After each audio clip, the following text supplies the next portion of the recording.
Hello everyone, welcome to शिक्षा विधि।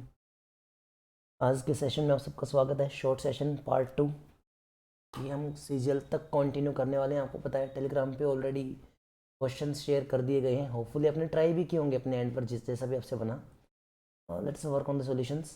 पहले लिखा है 18 और 144। 12 की वैल्यू किसके बराबर होगी? देखो इसमें क्या है। अगर आप देखते हैं, वैसे आपको टेबल से याद हो तो ये 8 टाइम है। तो लगता है कि पहला 8 टाइम, वैसे ऐसा पूछेगा नहीं वो कभी भी। और मैं देखता हूँ तो ऐसा 96 बनता है जो ऑप्शन में है भी नहीं। मतलब उसके दिमाग में कुछ हो रहा है, ये ऐसा नहीं पूछा उसने। तो मुझे ये तो पता लगे 8 टाइम है, मुझे सोचना है 8 बना कैसे है। तो अगर मैं कहता हूँ 18 का हाफ करो तो आप कहते हो सर 9 आता है। -1 करो तो 8 आता है। 12 का हाफ करूँगा तो क्या आएगा 6। और -1 करूँगा तो क्या आएगा 5। 12 से 5 टाइम कितना होता है 60।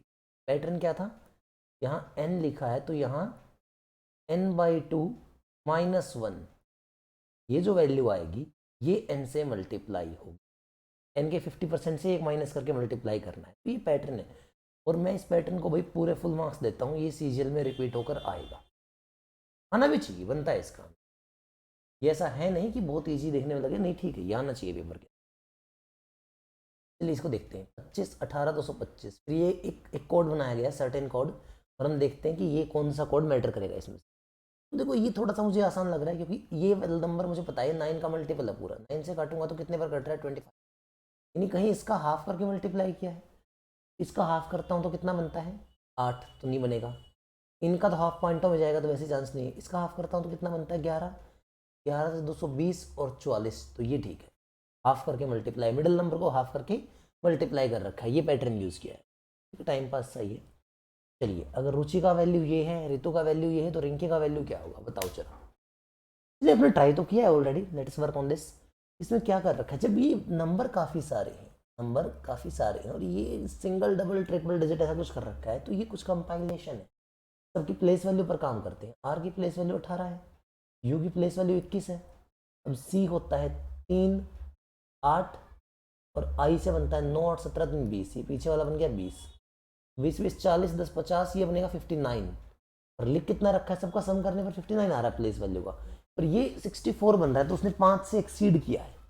क्या दूसरे में कुछ ऐसा है? आपने कहा सर देख लेते हैं। 18 9 27 और 20, 27 और 20 47 और 21 68, और 5 जोड़ोगे तो कितना बन जाएगा 73। मतलब ये क्लियर हो गया कि सबकी प्लेस वैल्यू में 5 जोड़ना है। तो ये 18 और ये 9 27, 27 और 14 कितना बनेगा 41, और 11 कितना हो जाएगा 52, और 9 कितना हो जाएगा 61, और समय कितना एक्सीड करना है 5। तो इसका आंसर कितना आ जाएगा 66। कंसेप्ट क्या है ना, सम ऑफ प्लेस वैल्यू +5। ऑब्वियसली एक कॉमन नंबर होगा, ये 5 की जगह कुछ और हो सकता है, but some of place value plus something concept है। चलिए इसको देखते हैं क्या लिखा हुआ है। 1360 और रेशियो 111 है, यहाँ कुछ है और 216 ये इतना है, तो ये कैसे बनेगा? देखो अब ना, मैं एसएससी में एक बात हमेशा कहता हूँ कि जब भी आप ये रीजनिंग पे काम करो तो आप ऑलवेज सोचो स्केयर के बारे में, ये बहुत ज़रूरी है। अब मैं 37 के स्केयर की बात करूँ तो ये मुझे लगभग पता है। 37 ने एक बार बच्चे से ऑफलाइन क्लास में डिस्कस किया था ये वाला पॉइंट कि स्केयर्स की जो वैल्यू होती है ना, इंस्टेंटली आपको ये ध्यान रहनी चाहिए, ठीक है ना, ये फायदेमंद होता है। अगर आप इसको तोड़ते हो तो 3 का मल्टीपल है, 3 से कितने पर घटेगा 37, ठीक है। और 37 का स्केयर -3 का स्केयर डालने की कोशिश करते हैं तो कुछ बात बनती है। ए प्लस बी, हमने कहा 40, ए माइनस बी, हमने कहा कि 34। 34 से 4 करोगे तो 136, बिल्कुल सही बनता है। क्या यहाँ भी यही है? 15 और 3 है ये, a square minus b square apply करोगे, 15 और 3 कितना हो जाएगा 18, और 12 ये भी 200 बन गया। तो मतलब ये 9 × 3 था ना फैक्टराइजेशन में, तो ये a square minus b square, 9 और 3 12, 9 में से 3 गया, तो यहाँ कितना आएगा 72। ये पैटर्न क्या है, यहाँ ए स्केयर माइनस बी स्केयर लिखा गया, यहाँ कोई नंबर एक्स लिखा गया है जो किसमें फैक्टराइज होगा, ए और बी में फैक्टराइज होगा, ठीक है। तो ए स्केयर माइनस बी स्केयर, ये पैटर्न यूज किया गया है। याद रखें बी सब में कॉमन है, बी को हर जगह 3 रखा गया है दोनों केसेस में, ठीक है। तो ये 4 रीजनिंग चैलेंजिंग पैटर्न थे। प्लस मैंने कहा था कि हर बार मैं स्टैटिक टॉपिक डिस्कस करूंगा, तो लास्ट मैंने इसरो सेंड किया था, मैं थोड़ा सा एक्सप्लेन कर देता हूँ। ये लिखा हुआ वहाँ है, इवन दो वहाँ पे एशियन कॉन्टिनेंट भी आ चुका है जो अगली वीडियो में एक्सप्लेन होके आ जाएगा। तो इसरो के बारे में जो कुछ एक फैक्ट है देखो, इंडियन स्पेस रिसर्च ऑर्गेनाइजेशन की बात करूँ तो 1962 में ना कोई इंडिया में ऐसा कुछ था नहीं, ठीक है। तो इंडियन तो कुछ करते हैं, तो इनके पास एक्चुअली एटॉमिक रेडिएशन, जो एटॉमिक न्यूक्लियर पावर होता है ना, परमाणु ऊर्जा, तो एटॉमिक न्यूक्लियर पावर पे हम लोग काम कर रहे थे इस एनर्जी के ऊपर। और एक बहुत इंपॉर्टेंट नाम होता है डॉक्टर विक्रम साराभाई, ये कभी ना भूलें आप। डॉक्टर विक्रम साराभाई का नाम जो है ना, ये ध्यान रखें। तो इनकी अध्यक्षता में इन्होंने स्पेस के ऊपर भी काम करना शुरू किया, क्योंकि उन्होंने स्पेस के ऊपर भी काम किया जाए, स्पेस साइंस के ऊपर। तो एटॉमिक न्यूक्लियर पावर डिपार्टमेंट जो हमारा था, उसी के अंडर हमने स्टार्ट कर दिया। तो हमने क्या किया, अभी हमारा अपना तो कुछ था नहीं हमारे पास, तो हमने नासा से बनवाया, नाइक एपास्ट नाम से एक रॉकेट जो वहाँ लिखा हुआ है, नासा से बनवाया। इसे कि चलो आप बनाओ हमारे लिए। और भूमध्य रेखा जो मेडिटेरियन लाइन है हमारी, वहाँ पर एक प्रेक्षण केंद्र है जहाँ से आप ना ये लॉन्च करते हो, सारे के सारे लॉन्च जितने भी चलता है वहाँ पे कुंबा में। तो वहाँ से हमने लॉन्च करवाया नाइक के पास, वो साउंडिंग रॉकेट था बेसिकली एक। 1963 में फिर हम केरल के चर्च में इकट्ठे हुए, एक हमने कहा कि लेट्स ना अपना होना चाहिए। तो फाइनली खुद के लिए 15 अगस्त यानी आज़ादी के दिन 1969 पर हमने इसरो को एस्टेबलाइज करवाया as an autonomous body.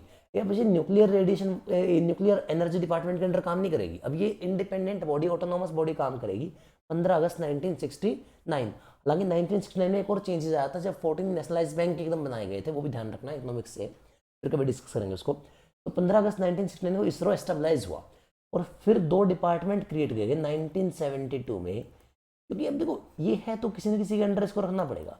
Department of space, अंतरिक्ष विभाग, एक्चुअली डिपार्टमेंट ऑफ स्पेस के जो हेड होते हैं ना, डायरेक्टली हमारे प्राइम मिनिस्टर हैं, पीएम को रिपोर्ट करता है डायरेक्टली ये।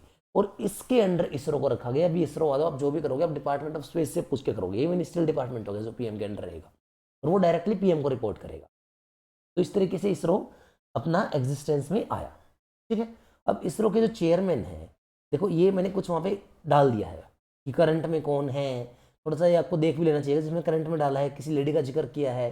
अपने मंगलयान, मंगल मिशन मूवी देखी होगी, वहाँ पे जो प्रोजेक्ट डायरेक्टर थी, ठीक है ना, उस मूवी के अंदर बहुत अच्छे से दिखाया गया है वो डॉक्टर रितु।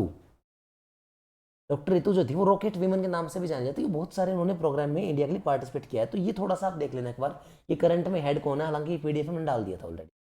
इसरो का जो हेड ऑफिस है वो बेंगलोर में है, कर्नाटका में। ये इसरो का हेड ऑफिस है कर्नाटका के अंदर। अब इसरो का क्या है, मिशन बहुत सारे हैं, ऐसा नहीं कोई एक है, बहुत सारे मिशन है। लेकिन पहले हमने जो भी तैयार किया हमने करवाया बाहर से। हमने कहा यार आप बनाओ, आप बनाओ, आप बनाओ, आप बनाओ, मैं नहीं पता।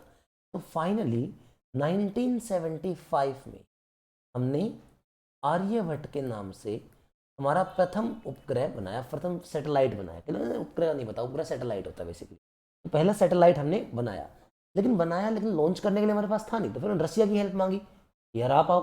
तो रसिया ने बैकनोर में जो उनका सेंटर है वहाँ से लॉन्च करवाया। हमारे पास तो था नहीं कुछ, लेकिन ये चलता रहा सिलसिला ऐसा। पर आर्यभट्ट जो बनाया गया था वो खाली 6 महीने में लगा के काम करेगा। तो उन्हें 6 महीने के हिसाब से लॉन्च किया, बट सरप्राइजिंगली उसने बहुत लंबा काम किया, 5-6 साल से ऊपर वो एक्ट करता रहा। तो तब इनको इंडिया वालों को लगा कि नहीं यार आप अपना अच्छा काम कर सकते हो, फाइनली ना आप बढ़िया काम कर सकते हो, आपको ये टैलेंट है आपके पास।